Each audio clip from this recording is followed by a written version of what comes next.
Welcome back to If Wings of Fire villains were charged for their crimes. It's been a while, but the series is finally back.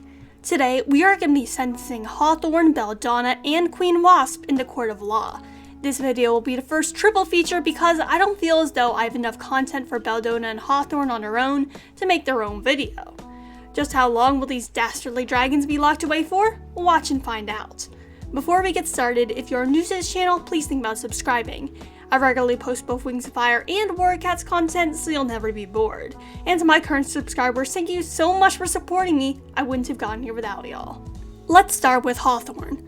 Hawthorne's first committed crime was 50 years ago, when the Tree Wars were just beginning. At a peace conference, he attempted to mind control Queen Wasp through the breath of evil, so that she would be cooperative with the Leafwings. Given that he didn't know what would happen and controlling her was only a theory, I can give him a charge of unethical experimentation. It can also be charged as intimidation, as Wasp technically counts as a foreign diplomat, and he was trying to influence her to make a decision that she would not otherwise come to. Poisoning someone also counts as aggravated assault. However, his plan to do so backfired, and instead, he gave her the key to making her tribe even more powerful. For that, he was exiled to the center of the poison jungle, but I'm going to be charging him with a lot more than that today. We aren't really sure what happens to him for the 50 years between the Tree Wars and Book 13, so I cannot tell you if he committed any crimes during that time period. He did commit animal cruelty though on all those poor cobras. However, in the poison jungle, he seems for the most part harmless when we first meet him. He gives the breath of evil to Sundu's group and deceives them of its nature. For that, he can be charged with using a weapon of mass destruction. I decided that he should be charged with it because people who give bombs unknowingly to people are also charged with it in real life, and he also succeeded in his plan. When Sundu and Willow found out about the breath of evil and it being not the heart of salvation, they tried to prevent it from being spread. Hawthorne attempted to stop them as well, attacking and trying to kill Willow, and he restrained Sundu to try and get the other mind to possess her. For that, he can be charged with second-degree attempted murder and assault. I do not think there are any war crimes that he could be charged with. Before we move on to the final tally, it's time for defense. The defense is, quite simply, Hawthorne is insane. Because he was not in a state of mind from which he knew good from evil at the time, as he was controlled by the other mind, he should not be charged as heavily. I feel like that is an incredibly valid defense in the case of the later crimes of Hawthorne. Living alone in the woods with only an evil plan to keep you company would surely drive anyone to madness, and even the wiki calls him a husk of a dragon. I agree that during Book 13 he was not himself and was suffering from the voice of the other mind compelling him to do things that he could not resist.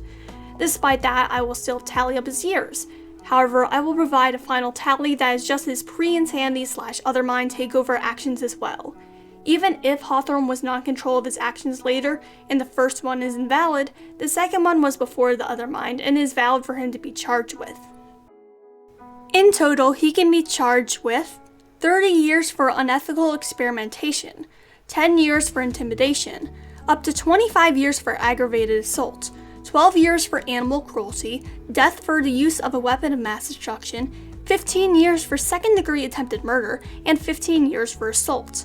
I do not think he's committed any war crimes, so let's move on to the final tally. His total number of years stacks up to 107 plus life or death. However, once you account for him not being in control of himself, we get 65 years, likely to be served in a mental health rehabilitation institution. Moving on to the brilliant brute Belladonna. This section will be a tad bit shorter. When invading Wasp Hive, she and her group held Blue, Cricket, and Swordtail hostage, which is unlawful imprisonment, and threatened to do worse if they did not steal the Book of Clearsight, which is coercion. For their plot to steal the Book of Clearsight, they can be charged with theft of federal property. It is also likely considered heresy on Pantala, as Clearsight is worshipped similarly to a god. In the Hive Queen, Belladonna uses Blue's flame silk to burn blood worm hives to the ground. That is an obvious charge of terrorism as well as use of a weapon of mass destruction. She could also be charged with manslaughter or murder for all the dragons who died in the accident. However, it is unknown how many died if so. When it comes to war crimes, she's committed warmongering constantly. And that's the end of her section. In total, she can be charged with 30 years for 3 counts of unlawful imprisonment, 3 years for 3 counts of coercion, fines plus 15 years for theft of federal property, Probably at least 10 years for heresy, life or death for terrorism, and life or death for use of a weapon of mass destruction. When it comes to war crimes, she can be charged with 30 years for warmongering. In total, she is 79 years and 2 counts of life/death. And finally, the dragon that both Hawthorne and Belladon hate, Queen Wasp. Queen Wasp started her crime spree by cutting down every single tree. That is called ecocide. While it is in consideration to be considered an international crime, it is not yet. The best charge under United States legal system is, I honestly don't know.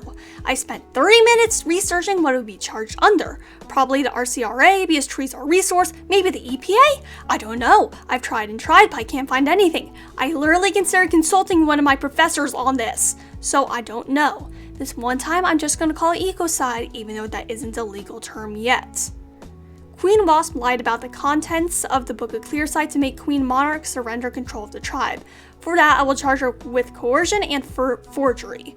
For every dragon whom she infected with the Other Mind, she can be charged with both assault for poisoning and coercion, as per Wings of Fire brainwashing standards.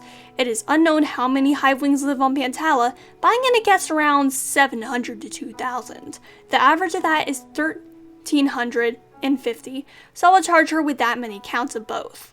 Every single time she controls dragons against their own will can be considered assault.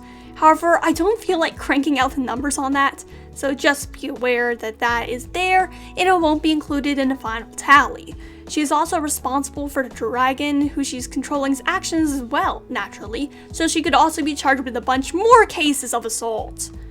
For her infecting the egg specifically, she can be charged with child abuse. I'll give her around a dozen to 30 charges because I'm feeling nice today. For the 11 flame silks we know lived in the flame silk cavern, she can be charged with 11 counts of unlawful imprisonment. She can also be charged with slavery. I think that I can charge her with torture for what she did to the librarian. She kept her alone for years. The librarian felt so pained by Queen Wasp's presence in her mind that she preferred the bite of a bull ant to it. This is admittedly minor, but she threatened to kill Cricket's father, Malachite. For that, I can charge her with making death threats. When it comes to war crimes, she has many. She warmongered for the tree wars. She committed genocide against the Leafwings and managed to wipe most of them out. She committed enslavement against the Flamesilks and a select number of Hivewings, whom she considered useful. She committed apartheid against the Silkwings, as she created a caste system with Hivewings on top and Silkwings on bottom. She committed torture against many dragons, between the possessed Hivewings and Silkwings who were attacked by them. She can also be charged with cruel and unusual punishment for the creation of Misbehavior's Way, and the other Hive versions of it.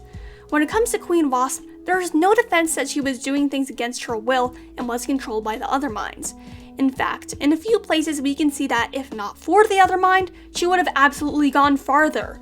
She herself states that she knew she was working with monsters, but she knew the end goal would be worth it. So let's total it all up. Her crimes in total read: life for ecocide, 2,000 years for 1,350 counts of coercion and aggravated assault. I'm lumping them together here. Let's lowball it at 300 years for child abuse for all the Hivewing dragonets she infected with the Other Mind.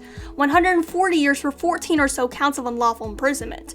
30 years for slavery. Up to 20 years for torture. 2 years for making death threats, but she can get let out on good behavior for them. As for war crimes, 30 years for warmongering, 30 years for enslavement, 30 years for apartheid, 30 years for crimes against dragonkind, and death for genocide against the Leafwings. In total, that is 2,612 years plus death and life. Even if she is kept alive by the Other Mind like Freedom was and Rattlesnake, I doubt it would be nice for her. Those were all the characters I decided to do today. I decided to take a break with this type of videos, but I'm back making them, so comment any character you want to see down below, and I'll see what they'd be charged with. If you liked this video, feel free to subscribe. I make Wings of Fire and Warrior Cats videos pretty often, and your support would mean a lot to me. And to those who've already subscribed, thank you for your continued support. I wouldn't have gotten here without y'all.